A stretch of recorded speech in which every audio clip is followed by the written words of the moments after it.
शिव पुराण के 12वें अध्याय में भगवान शिव के परम तत्व, ज्ञान और वैराग्य के महत्व का विस्तार से वर्णन मिलता है। इस अध्याय में यह स्पष्ट किया गया है कि शिव केवल देवता नहीं, बल्कि संपूर्ण ब्रह्मांड की चेतना है।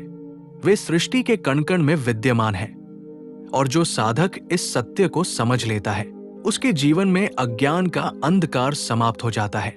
इस अध्याय में बताया गया है कि मनुष्य का सबसे बड़ा बंधन उसका अहंकार है।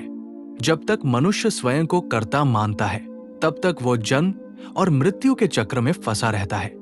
भगवान शिव ये सिखाते हैं कि सभी कर्म प्रकृति के गुणों द्वारा होते हैं, जीव केवल साक्षी मात्र है। इस ज्ञान से मनुष्य के भीतर वैराग्य उत्पन्न होता है और वो संसार के मोह से धीरे धीरे मुक्त होने लगता है। शिव पुराण में ये भी कहा गया है कि सच्चा ज्ञान केवल पुस्तकों से प्राप्त नहीं होता, बल्कि आत्मानुभूति से मिलता है। ध्यान, संयम और सत्य आचरण के माध्यम से जब साधक अपने अंतर्मन को शुद्ध करता है, तब उसे शिव तत्व की अनुभूति होने लगती है।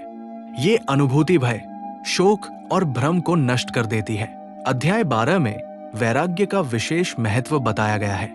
वैराग्य का अर्थ संसार का त्याग नहीं, बल्कि आसक्ति का त्याग है। जो व्यक्ति अपने कर्तव्यों का पालन करते हुए भी फल की इच्छा नहीं करता, वही सच्चा वैरागी है। भगवान शिव स्वयं इसका आदर्श है, जो कैलाश पर रहते हुए भी समस्त संसार का संचालन करते हैं। इस अध्याय में ये संदेश भी मिलता है कि शिव भक्ति अत्यंत सरल है। किसी विशेष समय, स्थान या विधि की अनिवार्यता नहीं है। जो मनुष्य श्रद्धा, प्रेम और विश्वास से शिव का स्मरण करता है, वही उनका प्रिय भक्त बन जाता है।